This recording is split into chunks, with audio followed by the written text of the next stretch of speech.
Well, new at 6, a traffic nightmare for people living in one Brandywine community. A closed warehouse reopened as a mail distribution center, bringing lines of trucks down their block. Neighbors say their frustrations are turning into fear for their safety. Our Megan Rivers spoke to people in the Timothy Branch community, and she is live there tonight. Megan, I bet people are pretty sick of this. You're exactly right. Good evening to you, Charlotte. We're live tonight in Brandywine, just near the Timothy Branch community neighborhood, and folks are fed up in this area. Right now, you can see a school bus just getting here, ready to drop some kids off. But this is a very dangerous intersection for them because these trucks have been lined up here in this area all day long. They just had to make a blind left turn, and that's the concern that neighbors have in this community. Here behind me, you can also see a long line of trucks that stretches back at least a mile long, maybe even more. Sky 9 flew over this area earlier and can show us how long this line is and how dangerous of an intersection this has become for the folks who are living in this neighborhood. Now, the neighbors I spoke to today, they say it's not only an inconvenience, but a safety hazard.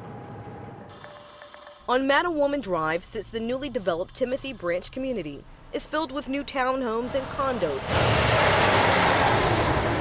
but it's also home to a warehouse operated by the United States Postal Service. This has recently just started within the last couple of weeks, and this is like outrageous.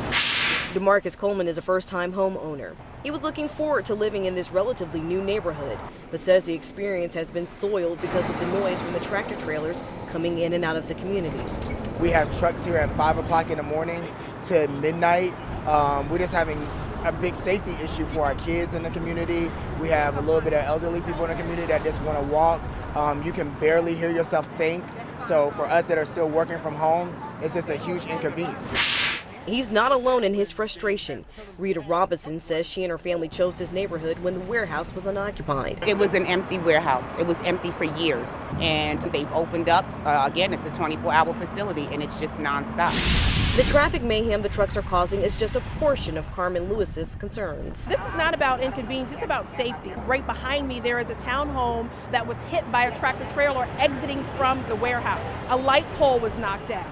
We have school buses that are trying to come into the community to take our children to school that are late because of the traffic that are coming in. The Postal Service declined our request for an in-person interview, but sent this statement saying they're experiencing a temporary backup and the problem should be resolved by tomorrow, and they appreciate the patience of those who live in this community. Coleman says he's been hoping for more communication from the facility before it got to this point. We're in the holiday spirit, so I definitely want people to get their mail, get their presents, and those things such as that. But we also, in our community, we want a piece of life.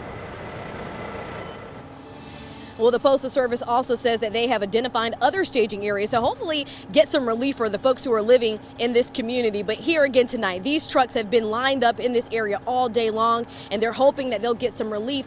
The drivers will get some relief as they're trying to get into this warehouse, and neighbors who live in this area are also hoping for relief as well. We've also seen a number of Prince George's County police officers in the area directing traffic at different points of the day, and we've also noticed that it appears to be some employees from the warehouse directing traffic, hoping to ease some of the congestion and some concerns that neighbors have in this area. But that's the latest from here in Brandywine tonight. I'm Megan Rivers. I'll send things back to you all in the studio. It looks like such a nightmare for people living there. I can't imagine. All right. Thanks so much, Megan.